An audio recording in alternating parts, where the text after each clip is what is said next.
but not so fast. Before a star settles into middle age on the main sequence, it has to shake off some of its youthful energy.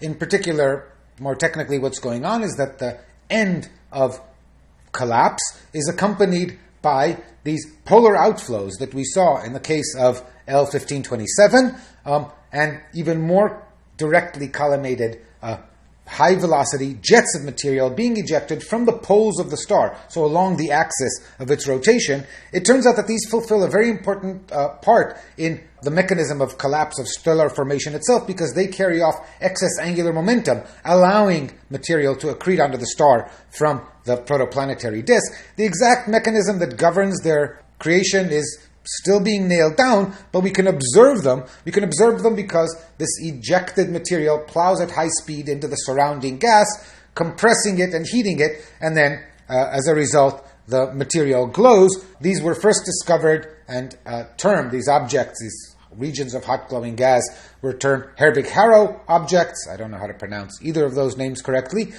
but it was later discovered that they were associated with the formation of a star. So what were considered as two Herbig-Haro objects turned out in the middle to conceal a nascent star. These could be 50,000, 100,000 astronomical units away. It took a while to make sense of this.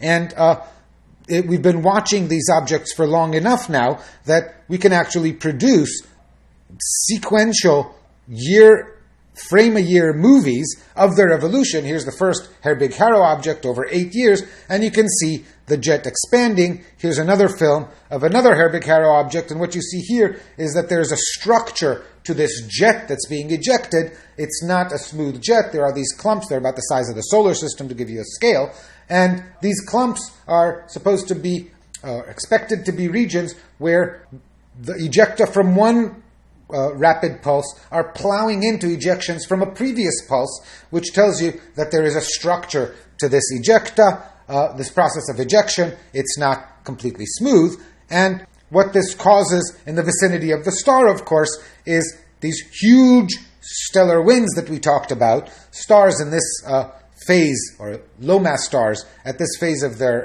existence, are called T Tauri stars. They exhibit irregular and rapid variability, possibly associated to changes in the opacity of the dust and clouds that still surround them.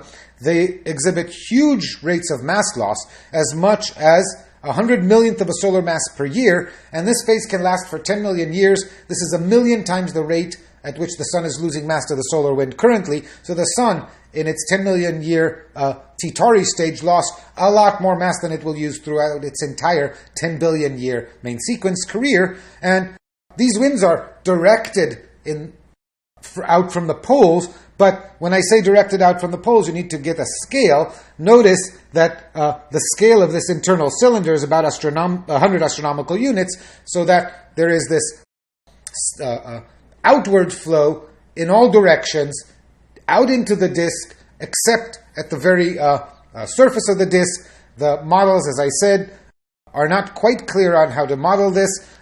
There used to be, the prevailing opinion was at some point that these waves are generated, this outflow is generated by the shock wave when the collapse stops and there's infalling matter colliding with it. Of course, as one would expect from the bipolar nature, it turns out that the stellar magnetic fields play an important role. These are very violent and dramatic events. You can see that here in this movie. That bubble is approximately 100 billion kilometers across, and it's dramatically growing. These other stellar types are the higher mass analogs of T Tauri stars. All star formation is accompanied by this violent outflow. This is what cleaned out the solar system. And now, having shaken that off, the sun is indeed ready to settle under the main